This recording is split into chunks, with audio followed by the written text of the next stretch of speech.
Hello. Good morning. Happy Saturday. This is Being Civil in Minnesota. My name is Meghan Maes, and I'm an attorney in the state of Minnesota. This is a place where I come every Saturday to talk about family law issues and the court system in the state of Minnesota. I am licensed to practice. This does not make me your lawyer, and I'm not going to be giving you any legal advice. This is just a place where you can come and get free resources and information to help you make some of the best decisions that you can for you and your family. Today, I just want to say thank you so much to everybody who has joined the Facebook group, Being Civil in Minnesota, and for those who have invited their friends and family, or people who have questions. There was a question earlier this week about a criminal issue, and the person who posted it talked about Dr. Google. There's a lot of good information out there, but there's a lot of misinformation out there. So I want to make sure that people are not relying on Attorney Google because the rules can be very complicated. A question I get very often is, my kids want to have a say in what the schedule is. Can they have input? And in my experience, at least just with the kids I'm around constantly, is good luck trying to get the children not to give you input on something. Whether or not they have the ability to give helpful information to the court, that is going to depend on each situation. So yes, kids, in fact, often have a lot to say, and their input certainly can be considered in making a schedule. Kids have activities or friends or church groups, school events, things that they probably have a passion, hopefully a passion for, or a moderate like. So we want to make sure that the kiddos are giving their helpful opinion. So what is helpful, right? So when can my kiddo tell somebody what they want? Well, that's going to depend on the judge. So a court can consider a child's preference if the court finds that they are mature enough, old enough, capable to give a independent and reliable opinion. What does that mean?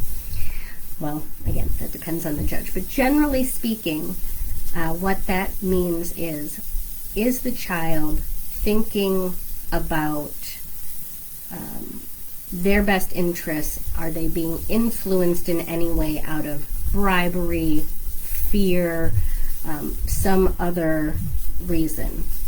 There's some case law out there that talks about a child who wanted to live with dad, and the court said, no, that's not actually what the kid said. The kid said that they want to live in the city, which is where dad lived.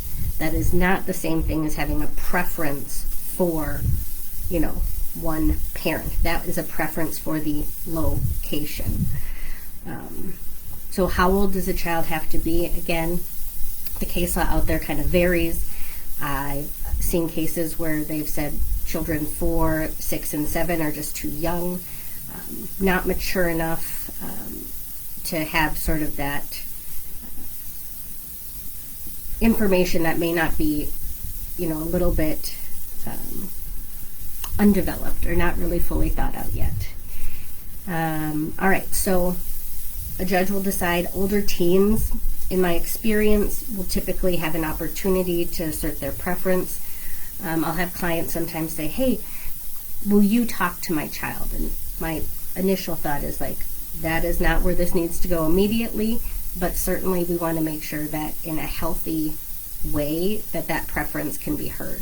But jumping in, having your attorney interview them or meet them at the beginning may not necessarily, in my experience, be how I would handle it. 11-year-olds have had say in out-of-state moves. There was a case where a 17-year-old wanted to go see their dad in prison, and that was their preference, and it was considered. So, okay, the judge has heard what your child wants, has determined that the child has the ability to give a reasonable preference for what they want for parenting time. And feel free to jump in and share if you've had experience with your children being interviewed or introducing that information to the court, good, bad, or ugly. Let me know. So then the question is, well, if you don't want to meet with them, how are they ever going to be able to have their information heard? So there's a rule, 518.166, that says that a judge can interview a child in chambers. Not Harry Potter, not Chamber of Secrets, but in a sense, in chambers typically refers to the judge's office. And that is typically behind or not in the normal courtroom. So there's a separate area where the judge has an office, staff can make their decisions, and is where they are when they're not on the bench. And it's less formal. It's intended to be more child-friendly, child-focused.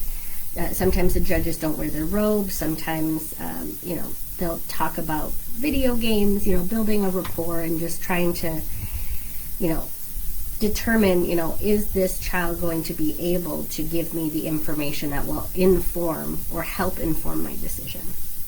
So now what that means is that's not going to be in a courtroom on the witness stand in front of both parents, and that is really a very really hard place to be. If you have ever had to be a witness on in your own custody or divorce case, it's brutal, and I wouldn't wish that on anyone, especially a young kiddo. So this can be a really beneficial opportunity for them to have a place to share those opinions. Now, attorneys can be present, meaning if you're represented and the other parent is represented, those attorneys can be present in that room. Oftentimes they're out of the way. It's a conversation between the judge and the child. I'm hoping, but I haven't been in every interview, that the attorneys kind of understand that their role is there to just ensure the fairness of the process, right? The judge is the one that's going to be asking the questions. Attorneys can propose questions, but yelling them from behind the kid or, that it can be really disruptive and startling, and so try to have that all figured out beforehand. And judges will be pretty willing to share their preferences with you on how they want it to go, so you can ask. There's a record made of that unless that is waived by both parties. And judges will be pretty stern about, not wanting the children to feel pressure by either parent for what they have shared with the court, right? Obviously, that's intended to be a safe place, and if one of the parent is, using that in an inappropriate way, that's not going to be looked upon favorably in my experience. If the child is making some serious disclosures that may cause harm to them or harm to somebody else, there is a ability of the judge to seal the record with regards to that to protect the child.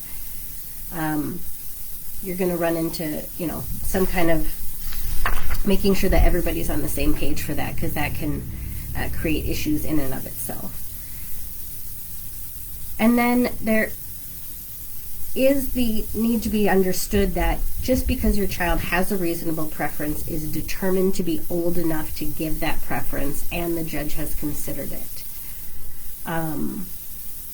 the court still may make a different decision. So a child is not, at this point in time with the way that the law is, cannot merely say, I want to live with so-and-so, and that is what happens. Courts do give that a lot of weight when it's appropriate, but you cannot use just one factor. Preferences of a child is just one of many factors that a court looks at, and so a court cannot just use one factor and ignore the rest of them. There is sort of an analysis that has to go into each decision. So what if the kid hates the schedule, refusing to go? What can you do? Or how can you advocate for that kiddo to have an opportunity to be heard? They can talk to the judge. There is another statute that says that if the children are 8 and older, that if a parent requests, that a court will explain to that kiddo kind of their rights and their parents' rights and responsibilities with regards to what the structure is. Now, I would be curious if anyone out there has ever requested this. I have never done it or seen it, and I'd be interested to know what rights the court would go over. But it can be very hard for the parent who is with the child that doesn't want to go with the other parent, because it can often cause conflict for that parent, feeling, if they force them, how is that going to, interfere with that kind of parent-child relationship and trust? If they don't force them, can they get in trouble, go to jail? Will the other parent get them in trouble? Can the child get in trouble? I mean, all these things are going to be going through people's heads, and so we want to make sure that the court is clear as to what the structure is, and that the kiddos are clear kind of what is expected of them. That being said, I have never seen a court order someone to carry a child out of the home and force them to go. But if there is a really strong, it's kind of being referred to now as sort of resist and refuse dynamics, which is a whole nother animal, and I could completely fill up a different Saturday with that kind of dynamic. But when there is resist, refuse, we want to make sure that we are doing what we can to support healthy parenting time schedules. If there's safety concerns, physical, sexual harm, things like that, emotional abuse, which is really hard to define, then there may be a reason to go back to court and make it a formal order rather than just, ignoring. And then another resource that is sort of becoming more popular is something called Child Inclusive Alternative Dispute Resolution. And so that is a place where a child will have an opportunity to provide their preference in assisting with the mediator, who is a neutral party, to help try to resolve sort of the conflict regarding whatever it is, the schedule or the transportation or things like that. A lot of providers are willing to do child-inclusive mediation. I do provide mediation services, and in the right circumstances, child-inclusive mediation can be incredibly helpful, empowering, and reduce the conflict and expedite what needs to happen. So that, hiring an attorney, great. Trying ADR, also great. It's different tools in the tool belt to help you as a parent advocate for your kiddo. So best of luck out there for those that are experiencing a child that is either just wanting input or is refusing to go. That can be really, really hard. So let me know if you have any questions about this or anything else that you would like to see next Saturday. Share this with your friends, and I hope to see you next week. Take care.